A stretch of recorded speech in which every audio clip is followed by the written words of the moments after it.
Good morning, boys and girls. Today is officially the last day of our Chasing Freedom Book Club books. So there's two parts to your assessment. You guys did the story retell, and then now we have an essay, okay, that you guys have to write about your book club book based on the question that it asks you. Okay, we're also working on this in writing as well, so you guys should be do fairly well on this. I'm going to show you what a model of an essay, of what an essay would look like and sound like. Okay, and then I'll show you the rubric, and then I'll show you your question that you have to answer. Okay, so this is what a good essay will look like. Okay, I'm going to read you the question and I'll read through the essay. Okay, so here is the question that I did. And I did it on my book, Henry's Freedom Box. It says, by the end of the story, the main character showed certain character traits that made them special. Describe their traits and provide examples from the text to support your answer. And then the next part of the question says, discuss what you think the character learned about himself or herself, his or her family, or his or her friends. So what did the character learn?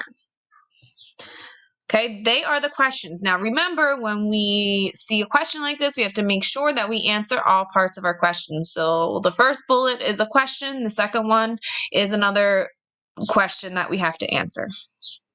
Here is the way that I would answer this. Henry showed character traits that made him special. Henry was hardworking and determined. Henry showed that he was hardworking from the time he was a young child. His master stated, "You are a good worker, Henry." Henry also continued to show a good work ethic when he worked for his new master tearing tobacco leaves. Once Henry learned that his family was being torn from him, he realized that he would never see his family again. At this point, he knew he had to get out for himself, which led to his determination. Henry started to show this determination when he poured the oil onto his hands and it burned his skin to the bone, just so his boss would give him the rest of the day off. His determined spirit continued when he endured being in a box for days in an effort to reach his freedom.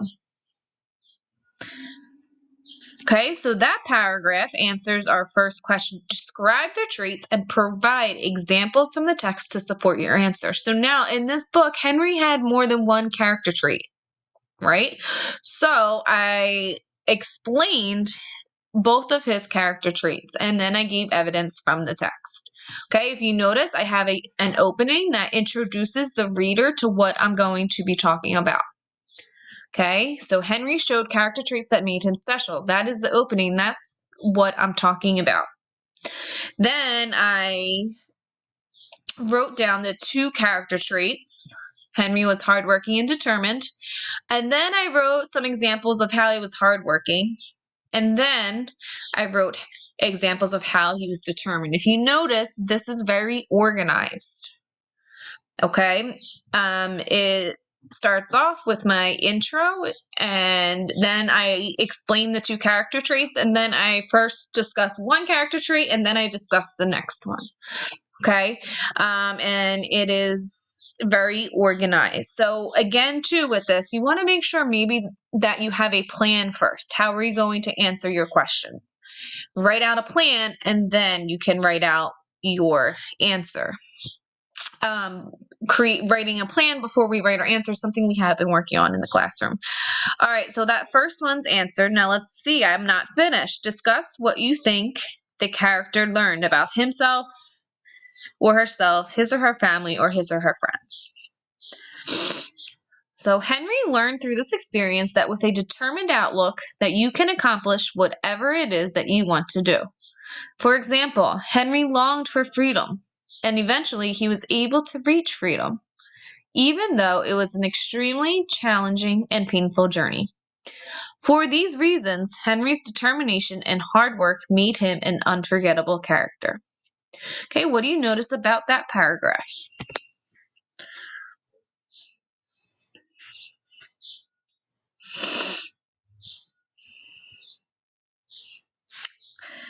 Okay, you notice that I kind of have another introduction sentence. What did we called them topic sentences, right? Remember when we did our informative writing, we talked about topic sentences? So this is a sentence that introduces the reader to what I'm going to be talking about in this paragraph, right? Then I have for example, which is a linking word we've learned a lot about, and I gave examples from the text. And then at the bottom, right, this last sentence is my conclusion. Kind of sums the whole essay up.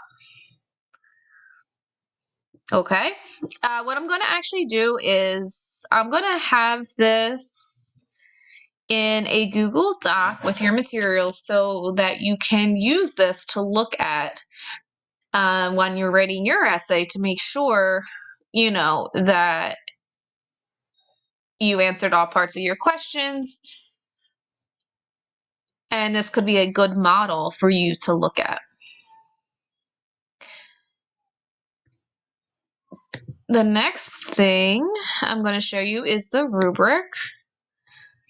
All right, so if you look here, this gives us our score of an A, B, C, D, or F. Okay, let's look at the A score.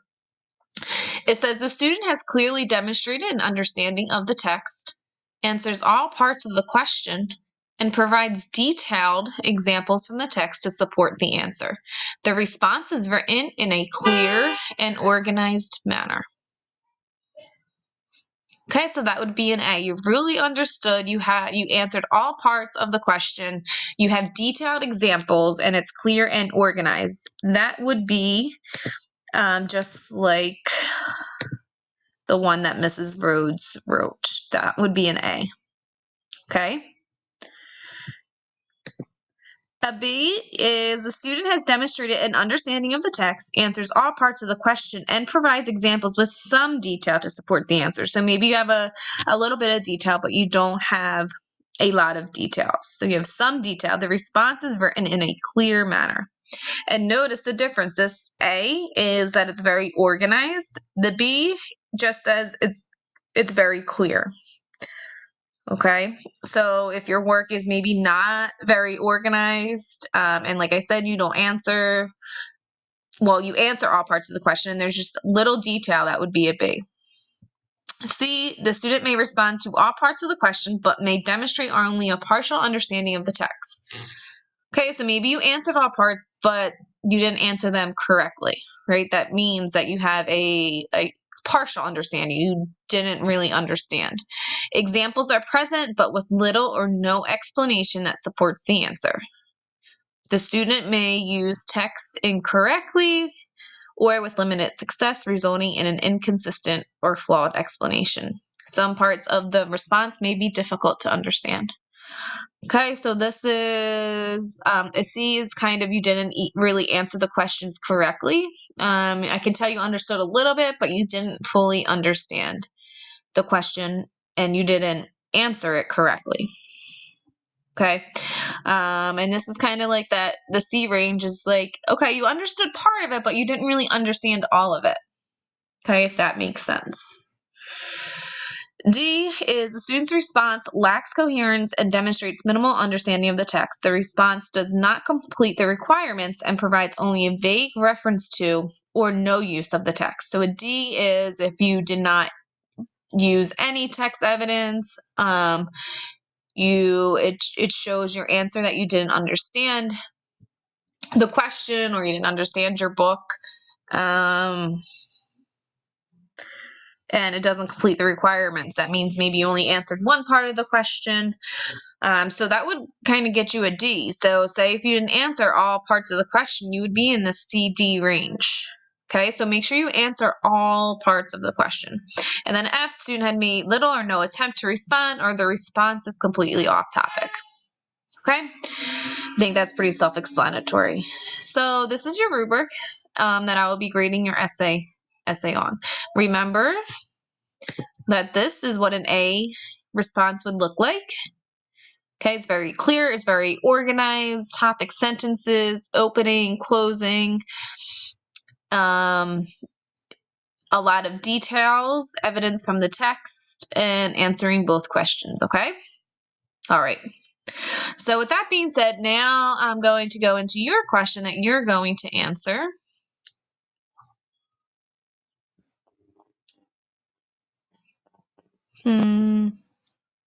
Here it is. Okay. Making sure I had the right one. So you're going to have a Google Doc labeled Chasing Freedom Essay. Okay. You're going to click on that Google Doc with under the to-do list with all your materials, and this is going to come up. This is a question that you're going to answer about your book club book. Okay. You're not writing about Henry's Freedom Box. You are writing about your book club book. By the end of the story, the main character showed certain character traits that made them special. Describe their traits and provide examples from the text to support your answer. Discuss what you think the character learned about himself, herself, his or her family, or his or her friends.